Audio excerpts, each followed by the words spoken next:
तो इस वीडियो में हम डिस्कस करेंगे पास्ट परफेक्ट कंटिन्यूअस। तो जैसा कि आप ऊपर हेडिंग में देख रहे हैं कि इसके साथ मैंने इसका हेल्पिंग वर्ब लिखा है। तो इसका हेल्पिंग वर्ब है हैड बिन। तो गुज़िश्ता जो है तो मैंने प्रेजेंट परफेक्ट कंटिन्यूअस के अंदर भी ये बात वाज़े की थी कि आम तौर पे इसको बीन पढ़ा जाता है, जबकि इसकी करेक्ट प्रोनाउंसिएशन इज़ बिन है, बीन नहीं है। तो जैसा कि आप देख रहे होंगे कि मैंने इसकी पहचान नहीं लिखी।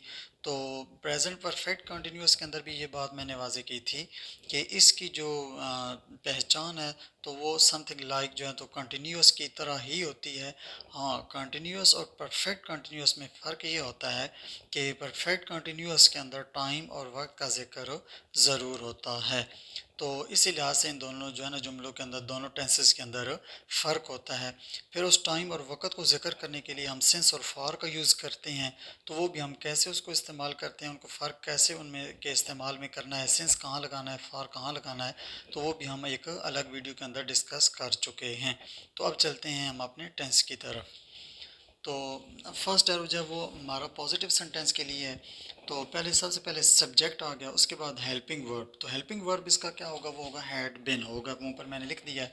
उसके बाद हमारा वर्ब होगा, तो वर्ब के साथ हम यहाँ क्या करेंगे, आईएनजी लगाएंगे और उसके बाद हमारा ऑब्जेक्ट आ जाएगा। तो एग्जांपल इसकी मैंने लिखी है, तो एग्जांपल में मैंने यहाँ पर लिख दिया है एनी सब्जेक्ट, यानी सब्जेक्ट कोई भी हो तो उसके साथ हैड भी नहीं आएगा। प्रेजेंट परफेक्ट कंटिन्यूअस के अंदर क्योंकि हमारे पास दो तरह के हेल्पिंग वर्ब थे, हैज़ बिन और हैव बिन, तो इसलिए वहाँ पर हम एनी सब्जेक्ट नहीं यूज़ कर सकते थे। जबकि यहाँ पर एक ही जो है तो हेल्पिंग वर्ब है, तो इसलिए हम जो है तो कोई भी सब्जेक्ट लगाएं तो हेल्पिंग वर्ब उसके साथ वही यूज़ होगा। तो इसलिए मैंने कोई सब्जेक्ट नहीं यहाँ पर मैंशन किया। तो उसके बाद हेड पिन किया जाए तो हमारा हेल्पिंग वर्ब आ गया। उसके बाद ये हमारा वर्ब प्लस आईएनजी आ गया और उसके बाद टू, यानी कोई भी ऑब्जेक्ट आप लगा लें, जिस तरह की गुज़िश्ता तमाम वीडियोस के अंदर मैं ये एग्जांपल देता आ रहा हूँ। तो टू पार्क लगा सकते हैं आप, to Islamabad, to Lahore, to school, to college, university etcetera, कोई भी आप कह सकते हैं। और उसके बाद जो है तो वही टाइम और वक्त को जिक्र करने के लिए सिंस और फार का यूज़ होगा। तो सिंस कहाँ लगता है, फार कहाँ लगता है, तो वो सेंटेंस के मुताबिक होगा। तो उसके बाद नेक्स्ट सेंटेंस है हमारा नेगेटिव सेंटेंस है। तो सब्जेक्ट आ गया, उसके बाद हमारा ये हेल्पिंग वर्ब। तो हेल्पिंग वर्ब पूरा क्योंकि हैड बिन है, तो मैंने आपको बताया था कि अगर हेल्पिंग वर्ब के अंदर एक से ज़्यादा वर्ड हों तो फिर हम सिर्फ पहले लफ्ज़ के बाद नॉट यूज़ करते हैं। तो जिस तरह यहाँ पर मैंने हैड बिन हेल्पिंग वर्ब था, तो इन दोनों के दरमियान में मैंने नॉट का यूज़ किया है। उसके बाद वर्ब होगा, फिर आईएनजी होगा और फिर ऑब्जेक्ट, आगे सेम सेंटेंस होगा।